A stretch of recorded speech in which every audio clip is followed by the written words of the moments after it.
Hey, everybody. Welcome to the Random Redshirt podcast. I am one of the hosts, Zach, and the other host is Chris. What's up, buddy? Hello, Zach, my dear friend. I'm doing good. I'm doing good. Great to be here. It's been a while. It's been like a minute Yeah. since we've been together, but it's so wonderful to be back together and conversing and talking and hanging out with you, as well as everyone else that's joining around the world and then interwebs and Antarctica. So it's great. So it's going to be another terrific time and session together talking about what we love to talk about. It's going to be great. Yeah, it's been a while. I know we've been Mhm. so busy with work and schedules and travel and everything else that we haven't had a lot of opportunities to record recently. So, for those of you who are watching or listening, you're going, where the heck have they been? Well, we've been around doing Yeah. things, and I know your traveling has been really wild the last like month or so. It has been. It's been wild traveling and then coming back from a travel and then having to go to another work travel. And then, you know, being very scatterbrained and like not knowing where like I was, where what I was supposed to do. So that is interesting. And you've been super busy too. Yeah. So Yeah. we are sometimes our professional lives like consume us totally, and then we have to take care of all of that. They do. Wouldn't it be nice if we had somebody with like deep pockets who was just like, "Hey, we're gonna pay you to do this full time." It'd be, Yeah, that would be cool. That'd be that'd be super cool. nice. Be That'd be nice. And super nice. unfortunately, we don't have that luxury, but that's okay. Yeah. We are doing this not because we're making any money, but because we love doing this. We love talking about all of our favorite things. We love hanging out together and chatting and discussing all of our favorite nerdy stuff and then some. And it's just a blast. Love doing it. Yeah, it is. It is totally blast. Thank you for reminding me about Star Trek Las Vegas like recently. So we'll see. I think I have a family conflict, but I think you are either tentatively scheduled or scheduled for it. So it would Yeah. be a blast for you to go to, I'm Yeah. sure. Yeah. Yeah, exactly. Yeah, I'm as long as nothing wild comes up, which the way this year has gone so far, it's been a rough year and we're only in Yeah. June. So as long as nothing crazy comes up, then the plan is to be there Friday and Saturday. Yeah. And then come in Thursday, go to the convention Friday, Saturday, and then come back Sunday. So have it Okay. be good to go back. It's been a couple years since I've been. So it'll be nice to see that. A lot of great people who are going to be there. It should be a lot of fun. But we are talking the next episode of our Section 31 Spotlight series, Chris. This That's time right. we are doing the part two of the Enterprise two-parter. This one entitled Divergence, as we continue to look at the ways in which Section 31 is meddling in the affairs of the Klingon Empire and the way in which they had and played a role in the Klingons losing their forehead ridges, which is a direct tie back to TOS. Indeed, indeed. Isn't it interesting like how interwoven Section 31 seems to be in absolutely everything? Yeah. Interwoven in the Klingons, interwoven in the Romulans. Um, yeah, interwoven on the Dominion War. Like they are very, very much like in play on anything they can be. Yeah, so Enterprise is the earliest of the series as far as in the timeline, right? And so the Yeah, fact that Section 31 is already an organization that exists in this period of time, and we already know the way in which Section 31 meddled in the Dominion War and attempted to use Odo as basically a yeah, vessel to infect the founders, the changelings, I should say, with a virus that would kill them and bring an end to the war. It's no surprise that they are somewhat responsible for why Klingons looked the way they did during Kirk's era, or yeah. at least that small segment of time, anyways. Yeah. It was pretty cool that Enterprise as a series kind of addressed that and went back and said, hey, how can we interweave this into it? I mean, not only was it addressing how the Klingons looked in TOS, but it had ties back to, excuse me, ties back to augments and Mm. genetic engineering. The Um, eugenics wars, they yeah, reference that. Yep. yeah, absolutely. So I thought that was really, really cool. I was thinking about the title of this episode a little bit. Like the first, this is a two-parter. So the first one was Affliction. That totally makes sense because there was a plague. And this title is Divergence. And I want to see what you thought too. The only thing that came to my mind, only thing that I could grasp that maybe the title was related to was the divergence of like what the Klingons looked like.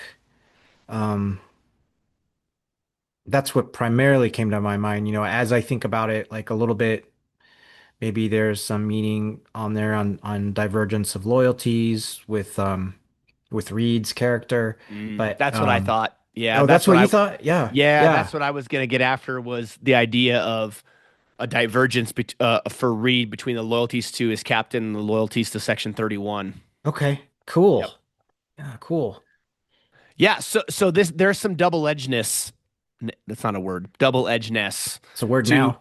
it is now Yeah. to I guess I am the Yeah. the dictionary authority, but yeah, there's some double-edgedness to this episode as far as the divergence from the Klingons and the way in which they look and their genetic line. Because we'll talk about this at the end. Uh, the reference that the Klingon healer scientist makes at the end of the episode about generations of Klingons and forehead ridges and everything like that, as well as the divergence of them, again, physically with the way they Yeah. look, right? And so this is an interesting two-parter because, Manny Kodo and the team that was responsible for season 4 of Enterprise, and really the team as a whole for Enterprise, didn't have to go back and reference things and create origin stories for things that maybe didn't have them in other Star Trek series. They were just on the screen and you were used to seeing them or knowing about them. But I like that they did. I like that this first exploration that mankind has going out into deep space, farther than other humans had gone, well, maybe other than that one colony that they came across, but in general, right? Like this ability to go out and explore areas that humanity had never reached because of their new Warp 5 capable ship. Uh, it gives them an opportunity to really bring not only a lot into the plot, but it just shows how crazy the galaxy was back then. I mean, Yeah. it always is in Yeah. Star Trek, right? The galaxy is always crazy, but really, especially for humanity who's going out in this ship that's got some technology, but it's not the same level of technology that the Enterprise D has, or the E, or even the original series Enterprise. And so this idea of just how wild and scary and bumpy the ride is for this group of humans who are going out and exploring this far. Yeah, I agree. That was cool. I also like all of the effort and the idea and the emphasis of connecting the universe. So, you're right that they didn't have to go back and connect it to TOS with the way the Klingons originally looked like it in TOS, but they went through the effort to do that here to kind of connect the universe, like Enterprise as a whole. I mean, Zephyr Cochrane's in here, and it's connected to First Contact, right? You see, it's totally connected in that way. I feel like you get this whole kind of connected universe. Everything is tied together. There's a lot of thought that went to it, and that was cool. And I appreciated it, and I couldn't help but think of Discovery. The Klingons in Discovery, where it was like just to compare and contrast. Like Enterprise didn't have to necessarily do this with the Klingons, but it did. To make to tie it all together. But then Discovery was just this whole other different type of thing. And I understand it's kind of a reboot too, but it, yeah, it was just like, why? You Right. look at Enterprise and it does this, and I think quite nicely. Yeah. Yeah. And there's some Yeah. inconsistency across some of the series, right? Different eras of time that were made and so forth. What would have made sense is if Discovery, because that takes place between Enterprise and TOS, right? Yeah. That Discovery uh wait, no.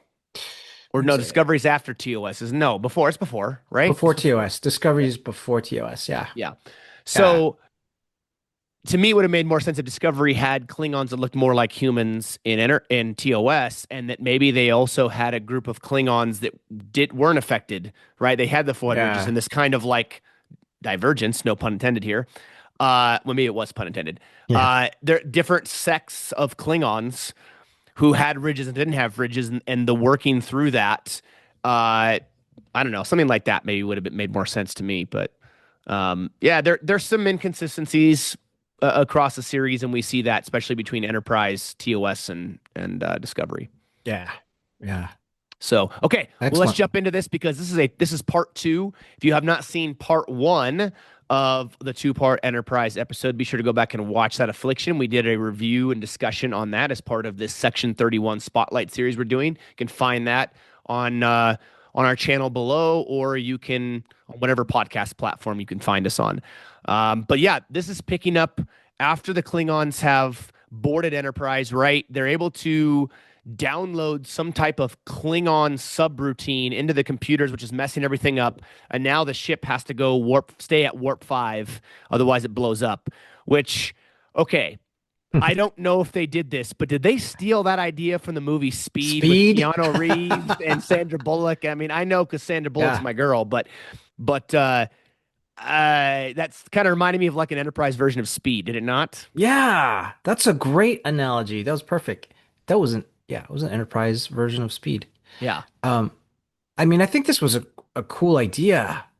And the first 15 minutes of Divergence, I really thought was great. You know, Hmm. so um so Phlox, Phlox is still on the colony planet trying to figure out the cure.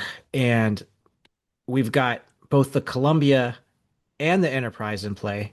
And so Yep. we've got Captain Hernandez and I, this scene where, yeah, the Enterprise can't slow down. They've got to figure out some way to solve the situation, and the way is to get Trip back.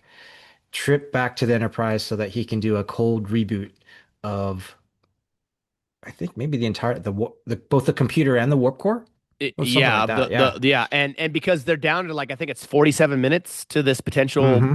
Yeah. reactor breach, and so yeah, he does have to do that whole cold start. And okay, I was thinking about this, and I wanted to ask you this Yeah. question. Yeah. Okay, so the maneuver that they're doing right now, where they're tethered, Yeah. so Reed makes this fantastic shot out of the shuttle pod bay on Enterprise down to the Columbia Yeah. in order for uh Yeah. Trip The to yeah, the crawl line up, to be there. Yeah. Yeah. Hmm. which to me was a little bit absurd, just oops, from a physics perspective. Yeah. But Yeah. don't you think that this particular ordeal, this thing that they're doing, where they're literally attaching their ships to each other, going at the speed of warp 5, Warp nonetheless, 5. That's right.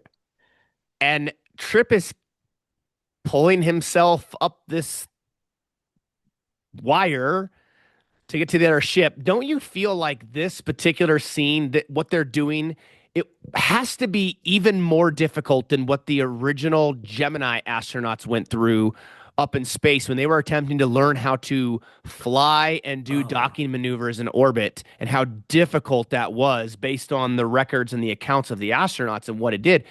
This has to be even more difficult than that. I mean, this is just insane technology and science going on here. I would say so, of course. Yes, and we fully acknowledge that this is fiction. But Yeah. like, yeah, yeah, the Gemini, they were practicing the extra vehicle, um, maneuvers at that time, Yeah, and which docking is too. and docking, right? Right. And so, yeah, which is amazing to think about, right? So they're up in orbit and they're going, oh, let's dock a couple different spacecraft and oh, let's go outside. Why don't we try going outside of our vessel, our craft? And that's amazing and just is just awesome. Um, this scene in Enterprise I thought was just so cool. Just I think it's the Columbia that inverts and turns over. Um, but yeah, they're Yes, yes, yeah, it does. and just the scene where they've got both of them, they're going both up and down, and they're going at warp 5, and then they want to combine the warp bubbles, which was great. And then Yep. they shoot that line. Yeah, Reed shoots that line so that Trip can climb it. I thought just was awesome. It was just so cool. Um, that was my favorite scene actually of this entire two-putter, which was Now, great.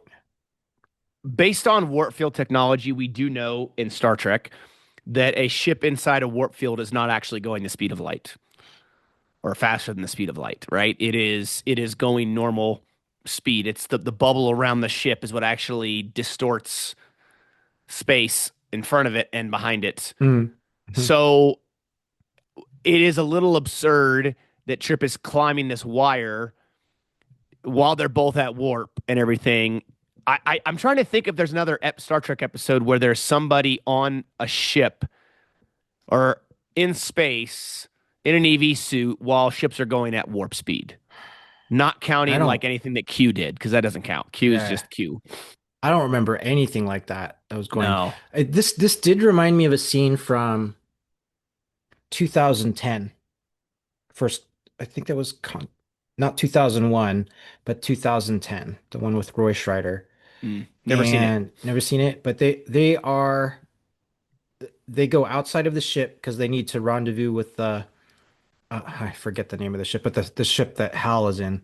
It's the that original spacecraft from 2001 is like orbiting Jupiter, whatever. And anyways, they've got to get to it, and so they've got a cosmonaut and a U.S. astronaut, and they're going together to try and rendezvous with that ship, and they're outside, and it was very very tense scene because Mm. I think John Lithgow was the U.S.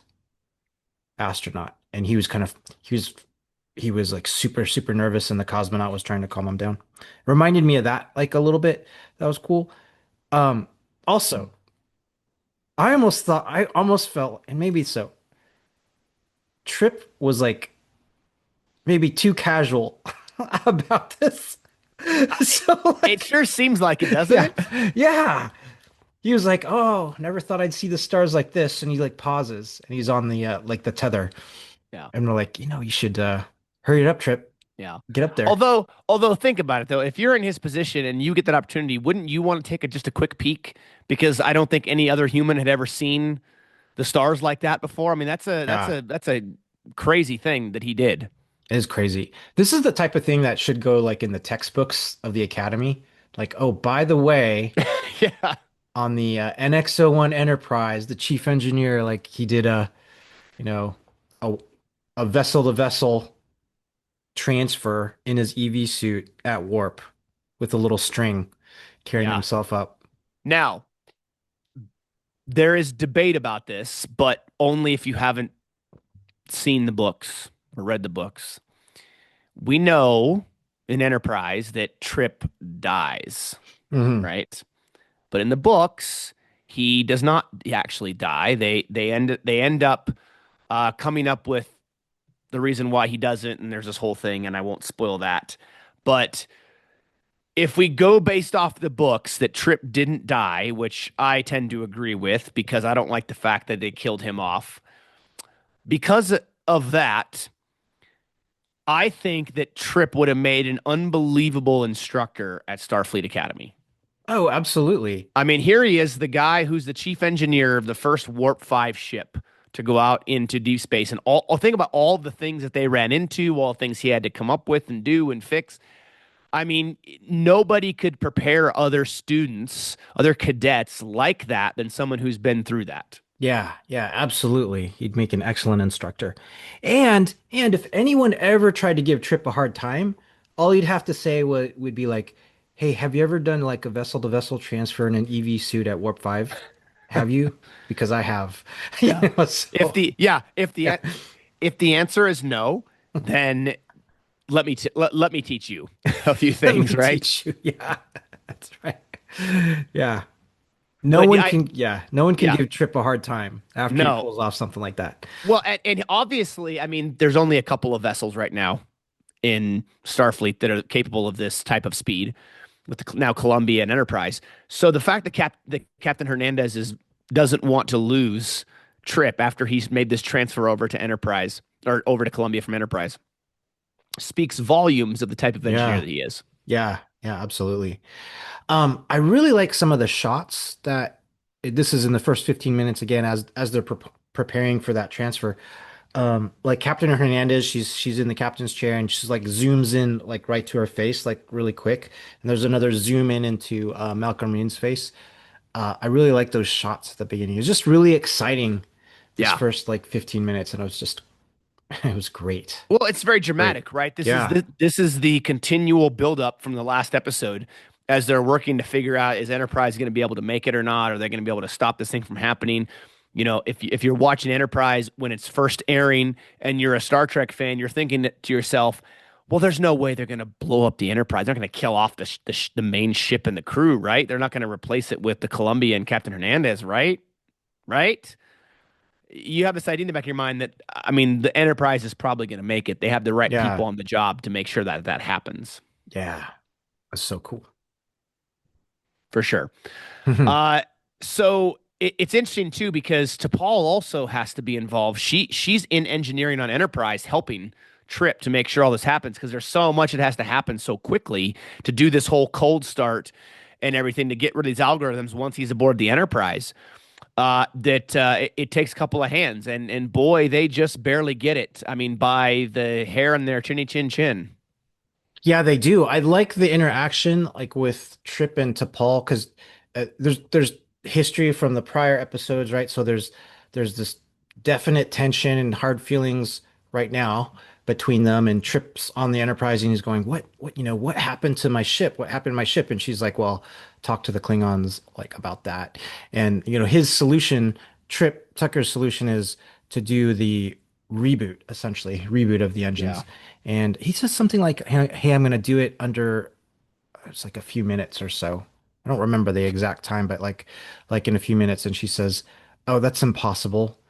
And he's like, "Oh, well, watch me." And so he he does that. Yeah. Yeah. Well, I also like, they go back to Kuvat Colony, Hmm. right? And so Dr. Ontak, I think what I said his name, the Klingon doctor, ends up finding Phlox in his cell. He's been beaten up real bad by the general and his men. Phlox tells Ontak to end it and to contact Starfleet, to get Starfleet to help them because, Phlox is very much like many of the other lead doctors in the shows. They have a certain moral code, and that is that in this case, that he's not going to create these Klingon augments, right? These Yeah. what he calls living weapons. Yeah. Um, and he'd rather die than help that happen because I mean, think about it, right? If he were to help be a part of creating these Klingon augments, and many of them, we're talking thousands. I mean, the Klingon Empire really could come and, you know, take over the Earth. I mean, there was a moment where Phlox mentions that on Earth, there were a few thousand augments or genetically engineered people that took over things and it made things really difficult. And then you have the whole referencing the eugenics Yeah. wars and the idea of Khan and his minions and so forth. And so I like that they're connecting those things because this is all also being connected back to Dr. Noonien Singh, Hmm. right? So Yeah. Yeah, I'm that's sorry, very not good. Dr. Say, Dr. Uh, why am I forgetting his name? Soong, Dr. Soong, not Singh. Yeah. That's Yeah, Noonien soon. Singh, that's Khan. Ah, Up that's here. right. Yeah, Dr. Soong, the one of many Soongs in the great line that have created androids like Data. So all of this is kind Yeah. of being tied together as they're working through this two-part episode. Yeah. Yeah. That was a lot that they kind of crafted in to this episode, you know, Yeah. a lot of weaving in, including like Section 31, weaving that in as they could. And I mean, if they had not made this a two-part episode, I think the episode would have fallen flat because it would have been so fast and there had been so much coming at you that they wouldn't have had the time to take to be able to get to some of these things that they discuss and talk about and show and bring back and forth. And so I like that they made this a two-parter and it took their time with telling the story and working in Section 31 and working in the interplay between Harris in Section 31 Mhm. and the Klingon whatever he was, general. No, he wasn't a general. I don't know. He was somebody A fleet fleet commander, commander or something something like like that. that. Yeah, Yeah, I don't Krell. remember. Yeah. Yeah, yeah. So working all of these things in because this two-part episode, if you look at it, is very complex and there's a lot of things woven together attempting to make these Klingon augments happen. Yeah, there were. And this is where it kind of goes into how I wish the two-part episode was a little bit different. I don't know. I can't put my finger on like what I wish how it could be different, but I found myself eh, thinking about Section 31 a lot and it's biased because we're focused on Section 31 right now. But I found myself going, okay, um, wanting to know more, wanting to know more about Section 31, right? So you had these great, these great interactions with Captain Archer and Malcolm Reed, um, uh, where Archer's kind of pulling a little bit of information from Reed, but Reed's like, yeah, well, I don't know everything. I can't tell you what I don't know. They recruited me when I was a cadet. Um, and Archer's like saying, well, you could have trusted me. I'm your commander.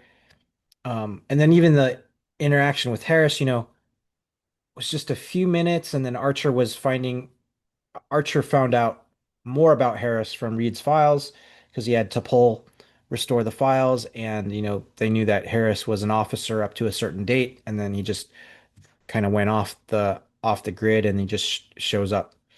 Um, and then you have the little bit of interaction between I think Harris and Captain Archer actually talk, and and Archer's like, what is this? And Starfleet doesn't do this, and Harris says, well, read the charter, read the charter, like Yeah, it was like, was it or was it Article Article 14. 14, Section 31? So Yeah, I think is that the first time that that's mentioned in Star Trek? I don't think they mentioned the actual charter number and designation in the DS9 episodes, did they? I don't. I thought they did. This is Maybe a they, great question. Yeah, yeah, this they that they maybe did. they did. I don't remember Yeah, off the top of my head. It's yeah, been a little while since we watched those now, but regardless, I like that they're tying that back, right? yeah, They're establishing a what's the word I'm looking for? They are establishing a source, uh-huh, a yeah, source document, a source on a point at which Section 31 became a thing. And we find out that Harris had originally worked in Starfleet security yeah, until 2149, which is obviously before Enterprise happened. So 7 years before between hmm 5 and 7 years before Enterprise takes place. And I wonder when they said that, I wonder, how many people did they recruit out of Starfleet security as part of Section 31 because of their experience in security? I'll bet they tried to at least initially recruited a few. Yeah. It depends on like how many successfully passed whatever kind of screening Section 31 had. Um, so so that's what I found myself thinking was, oh, I wanted more. I wanted more because More of Section 31, you mean? more of Section 31. Yeah. And that is biased because we're so hyper focused on Section 31 right now. Right. This two-part episode as a whole, it's like, no, they probably couldn't have objectively put more about Section 31 in here because there's so much in here. So much about the augments, so much about the Klingons. I mean, you've got the Colombian here, you've got Captain Hernandez in there, you've got all the stuff with Trip and T'Pol. Um, so I don't think there was like time that they could have really had much more about Section 31. But that's just, I found myself wanting it because right now, as of this episode of Enterprise, and then looking back backwards at DS9, you don't know much about Section 31 other than they're covert. They're they're doing things that are in interest of Starfleet. And then there's a lot of plausible deniability. Um, but yeah, just even reads like history. I was just curious. Okay, he got recruited out of the academy as a cadet. Like, how did that happen? Yeah. So yeah, Well, I wonder if okay, I'm gonna cross the streams here for a yeah, second. All yeah. right. So there's been a lot of chatter when The Mandalorian came out Mm, with Grogu, right? And the origin of Grogu's species, no everybody knowing that full well is the same species as Yoda and everything like that. There is no information about Yoda's species and Grogu's species. There's no home planet. There is nothing. It's a significant level of mystery yeah, and unanswered questions. My question for you is, do you look at that in Star Wars the same way you look at Section 31, where you want more, or is it something that's just better left a mystery and left with some level of shroud of uncertainty and w leaving you wanting more? I'll give you my answer real quick, and I want to hear yours. For Section 31 specifically, I like the idea that it makes us want more.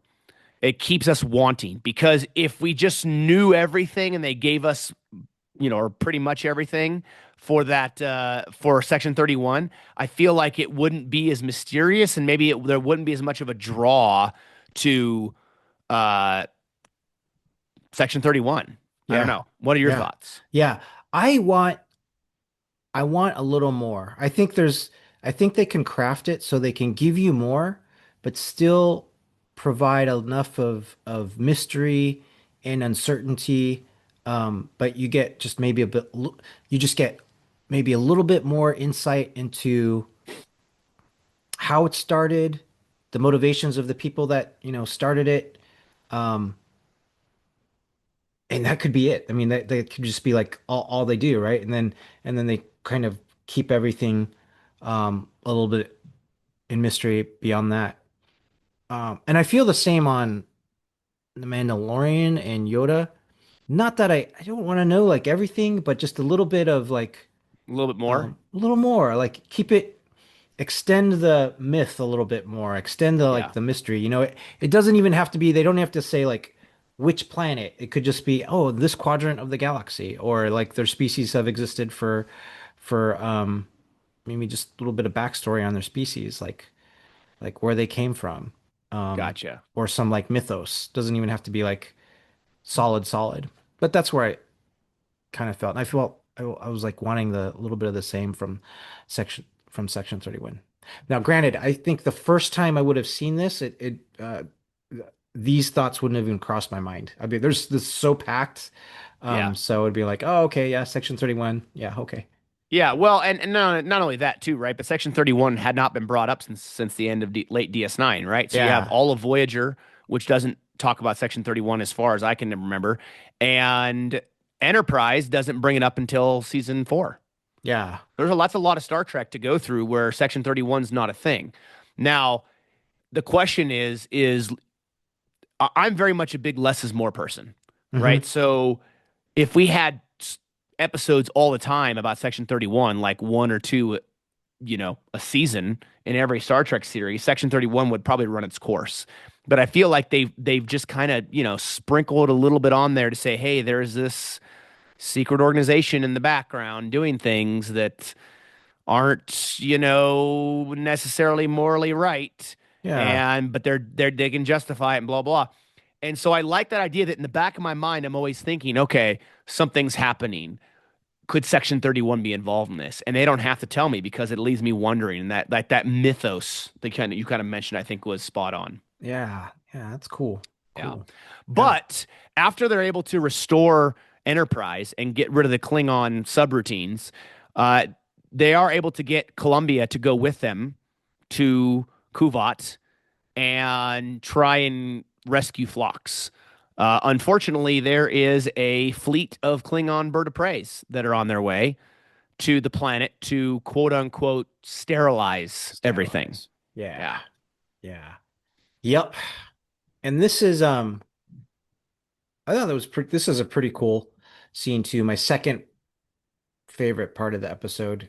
Um again, I guess my favorite parts of these couple episodes are really with the action, kind of action centric. I mean, this is where you've got the Bird of Preys and the Columbia and the Enterprise engaged in like battle. You know, the Mm, Columbia and the Enterprise are trying to stop those Bird of Preys from sterilizing the colony because they just yeah. want to kill everyone there that's been afflicted by the plague. Yeah. Um, so yeah, that was pretty cool to see the Enterprise um, engage in battle, and then Captain Hernandez like come in and kind of play support and rescue the Enterprise a bit. That was Yeah. really Kind of yeah. saved the day a little bit, right? Hmm. Yeah. Yeah. Yeah. I mean, the downfall to it was that they do get to one point where the Enterprise loses its weapons, right? So they're not Yeah. able to do what they need to help out. But I liked T'Pol's ability to command the Enterprise in that Yes. situation where, Trip's back in engineering and Archer has beamed down to the planet, which we talk about that in a minute. And so she's in a hot button moment, right? Where there is a lot going on. They're getting the crap beat out of them by the Klingon, but she's being aggressive, which is not exactly something a Vulcan always does. Yeah. And I think you see some of the things that she's learned from being around humans long enough in the way in which she's commanding the Enterprise. Yeah, absolutely. So I enjoyed that a lot. Some of the parts had where I got lost a little bit in this episode, and I don't know what it was. Maybe I just was not paying close enough attention, unfortunately. But I know that there's this whole other subplot between Harris from Section 31 and then the Fleet Admiral Krell, right? Yeah. They've got an agreement going on. Like Harris's motivation is like, hey, he needs the Klingon Empire stable and in a good space, but stable and not a threat to the Federation. And so they've got kind of their back of the room agreement going on. And then you've got Phlox, looking for the cure. Um, and trying to do the cure but not create augments.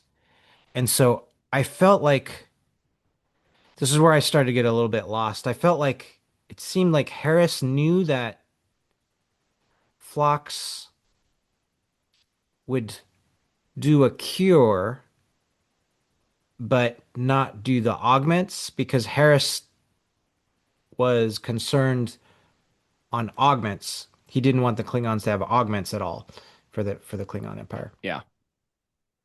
So that's where I started to get like a little bit lost and not follow like as well as I should have. So I might have needed to like watch it like again or kind of understand these subplots.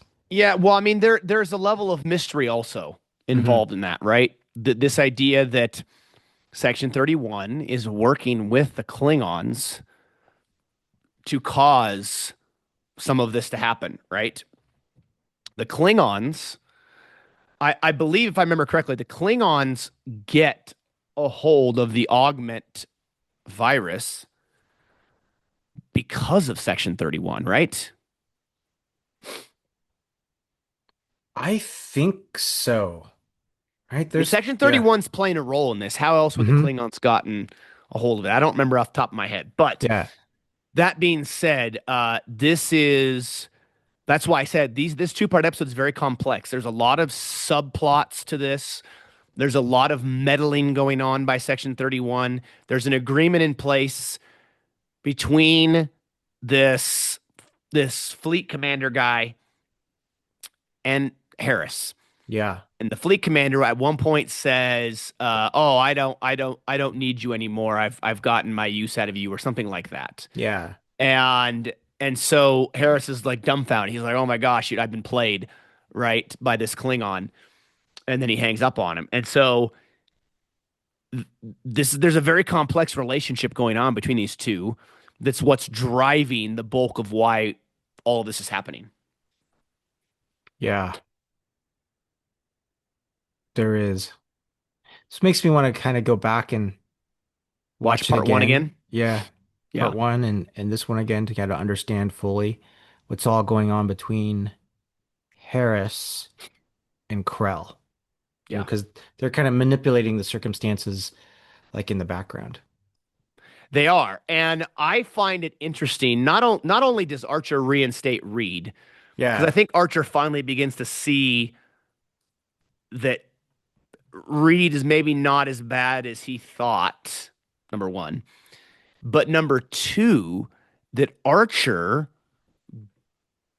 is able to get the information out of Marab, who is the son of the Klingon general Yeah. on the research station, but then beams down to the research station and then allows himself to be infected by that in order for Phlox to get the human DNA out that he needs to make the cure. Yeah. Yeah. So Archer, yeah, allows himself. Archer Yeah. sacrificing himself in a certain respect. Yeah, he is. Um, and he doesn't, I mean, this is all to, this is interesting why he sacrifices himself, right? This is to Yeah. protect the Klingon colony, right? It's the Klingon colony that's in peril. Um, and Phlox is like saying, "Hey, let me stay a couple more, let me stay a little bit longer. I almost have this cure. It's gonna like help a lot of people." Um, because conceivably, Archer can just say, "Hey, let's go." Like beam Phlox back up. Phlox, like you're gonna get beamed to the Enterprise. We're gonna take the Columbian Enterprise and we're just gonna leave. And Yeah. then Krell's gonna like sterilize the colony. Yeah. Yeah. I like the relationship that Ontak and Phlox build Yeah. because Phlox has four vials of this virus, right? One of which contains the antidote, but he doesn't know which one for whatever reason. And he has to he injects the four Klingons there. They're like kind of playing Russian roulette a little bit here. Yeah. Unfortunately, he finds quickly that the Klingon general is the one that got the right one. He's going to survive, and the other three are going to die, including Antak. Yeah. And so I like that not only are they able, is he able to save the other Klingons, but he's able to save Antak as well. And I like the friendship that they built. You know, Antak talks about how he was a disgrace to his father. His father abandoned him because he came from a warrior caste family and he chose to go into medicine. And his Yeah. father was dishonored by that and embarrassed and so forth. And I like that him and Phlox kind of have a connection with each other. I do too. Had Like they're Enterprise, yeah, had Enterprise continued on, I would like to have seen them bring that character back and them have, maybe an episode here and there. yeah, I do too. I like that they're both healers from very, very different species. And so like, Phlox Denubulin, he's a healer, but it's a very, very esteemed and prestigious, position. And Yeah. then in the Klingon Empire, you can be a healer, you can be a doctor. It's not prestigious, it's not esteemed at all. Like, why aren't you a warrior?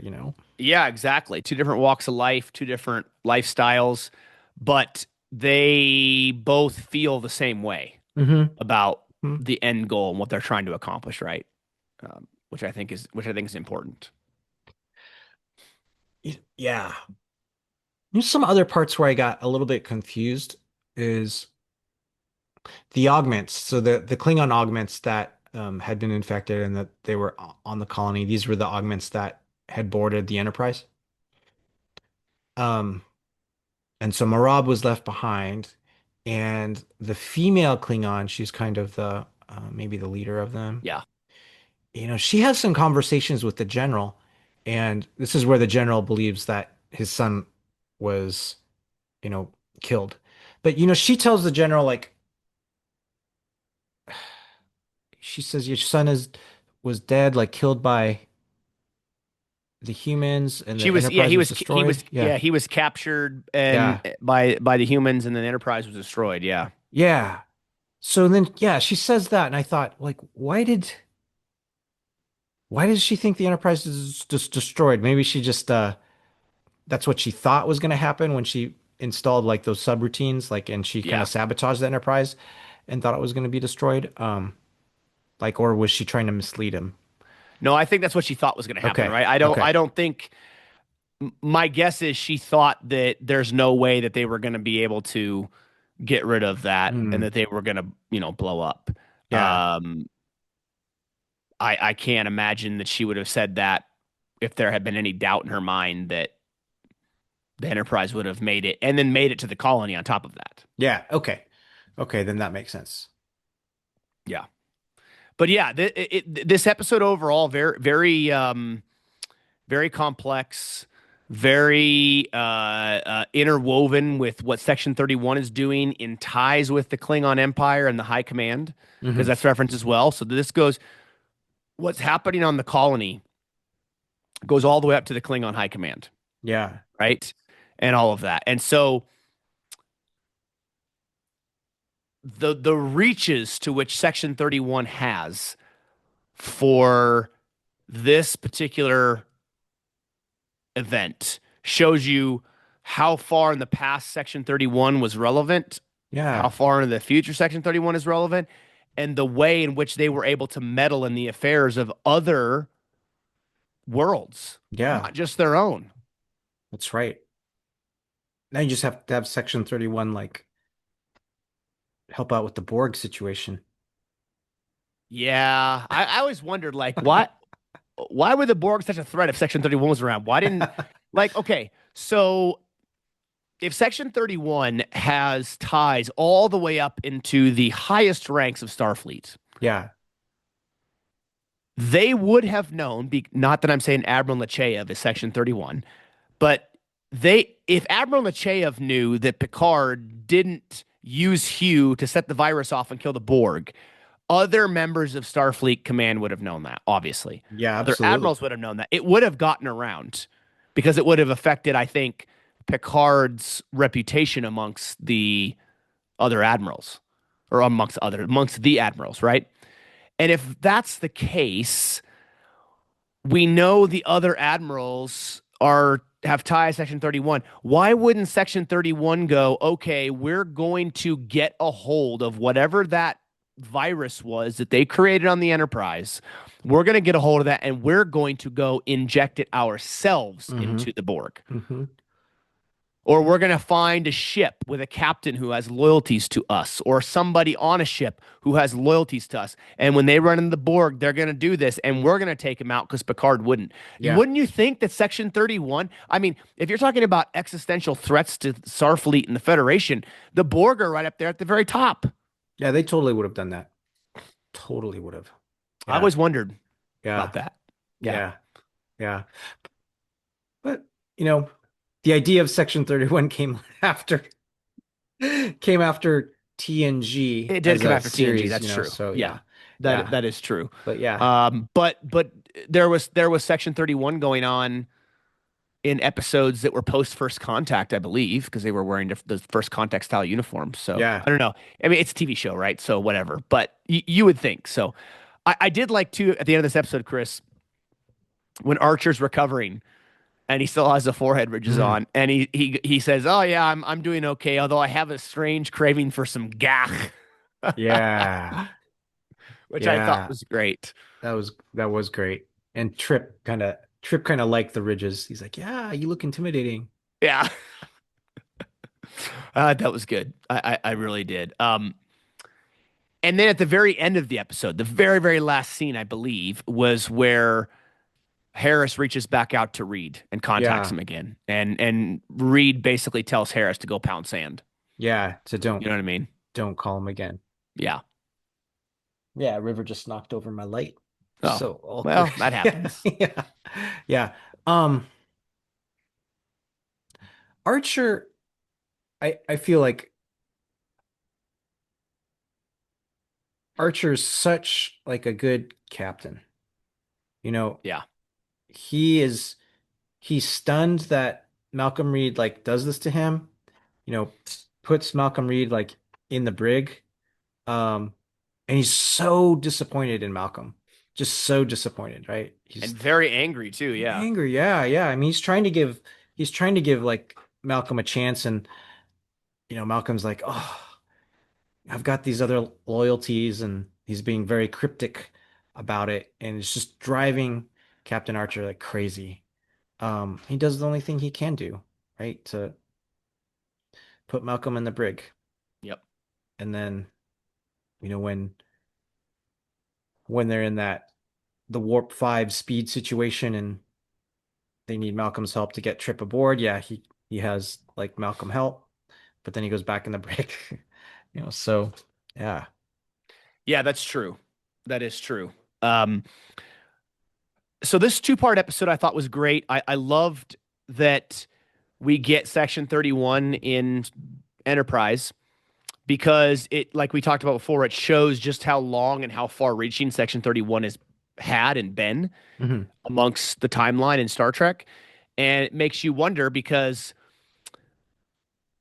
this is the mid 2150s, almost 2160. And obviously, Section 31 appears to have already been established for a while.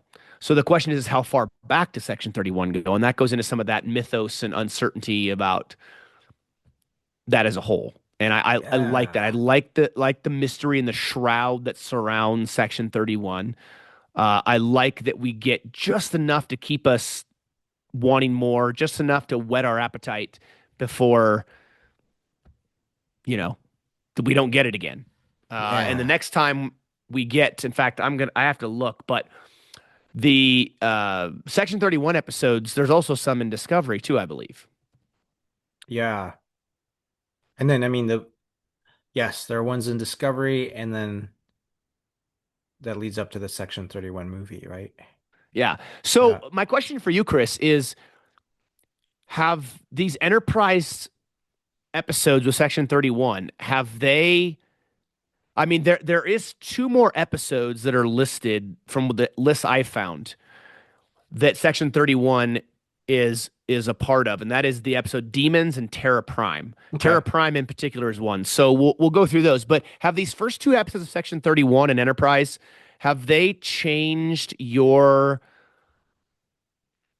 expectations for what you are thinking should be in this Section 31 movie? No. Um, Okay. what I feel like as of this at this moment, right? This is what I'm a little bit apprehensive about the movie. Okay. Um, in terms of like what I'm visualizing now.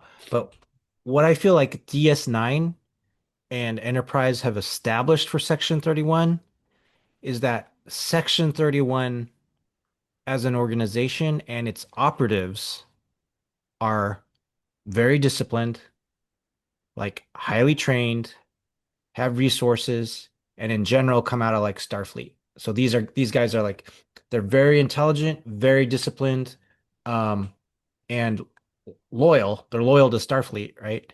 Um, and they're very methodical and measured, right? So it's like they are like planners. Like they're in the background, they're planning, they're manipulating the circumstance. They're kind of aware of like of what these different threats are uh to Starfleet, and they're trying to proactively manipulate the circumstance in Starfleet's favor, not always doing like things that of course that are like ethically um they might be doing things that are like unethical, right? So Right. but that's like that's what they do. That's them. But they are very intelligent, very disciplined, and very methodical and planners. And that's my feeling, like just seeing like Sloane, seeing Harris, seeing what they're doing in the background now. Yeah. That's how I feel. So, um, what I had seen like in Discovery on like I think they had some Section 31 episodes of Discovery. Um, I don't know how those like fit, if they kind of fit the same thematically into what I've seen like in Enterprise and DS9. But I'd have to see those Discovery episodes more recent. I'd have to go Yeah. back and see them. Same. It's been quite a while since I've Yeah. watched those, but yeah. So we will be taking a look at the season 4 episodes Demons and Terra Prime as we finish out the Enterprise episodes for Section 31 as part of our Spotlight series, which would be awesome. In the meantime, next weekend we are going to be sitting down with the one, the only Rick Sternbach. So be sure to, if you're watching or listening to us all over the globes and the interwebs and YouTube and everything else, to be sure to keep an eye out for that and that episode, as that will be coming very soon to a theater near you. In the meantime, though, Chris, we're gonna take a little break here from our Section 31 Spotlight series to talk with Rick, Yeah, which is going to be amazing, and then we'll be jumping back into it with the Enterprise's episode Demons. that's right. That's going to be fun. Tremendous fun to be able to see. Yeah. Yeah, all in the lead up to watching the Section 31 movie. And I know, thank you everyone for being patient because it's going to be like a slow burn lead up as we watch it, and then they're going to see yours and my kind of like authentic like reactions and like how we feel. I think when we actually do talk about the Section 31 movie, there's going to be some fireworks. I just think there will be. Again, I'm trying to be objective. I'm trying to go into it. I have not seen it. I know basically nothing about it. So, but I Yeah. do have a feeling, knowing us, I have a feeling that, and I've read a couple of reviews. Nothing that's really spoils anything, but just Mhm. people's thoughts. And it's been nothing but real bad. So we're gonna see though. Who knows? Maybe we'll be pleasantly surprised and we will like it. But um, more to come. More to More to come. come. Yeah. Absolutely. But in the meantime, thank you everybody as always for checking us out and watching this episode or listening to this episode wherever you get your podcast. We very much appreciate that. We hope that you are enjoying our Section 31 Spotlight series. I know we've been enjoying it very much. And there's been a lot of talk here with all the DS9 episodes and now the Enterprise episodes, and we're going into some Discovery stuff. And, I think there might even be some stuff in Star Trek Picard. We'll have to take a look at that and kind Mhm. of review and refresh our list. But we've got Rick coming up. We've got some other guests that we're working to try to schedule and get that put down. But in the meantime, thank you as always. And we hope you're enjoying this Spotlight series as much as we are. I know, Chris, we're loving this Section 31 stuff. We are loving it indeed. Yeah, this is really, really cool and fun to be able to do and talk. Yeah. And when you watch it, kind of like the Mirror Universe, when you watch just the Section 31 stuff, kind of like in chronological order of when the episodes came out, Yeah. it really makes you realize just how deep Section 31 goes Yeah. and how much power and pull that they have. Yeah. Yeah, absolutely. They flushed it out quite a bit. Yeah. Yeah. But not enough to like leave us Oh, not yeah, wanting for more, right? that's right. Yeah. That's right. So, all right. Well, anybody, take care, everybody. We appreciate it as always, and we'll catch you next time right here on the Random Redshirt podcast.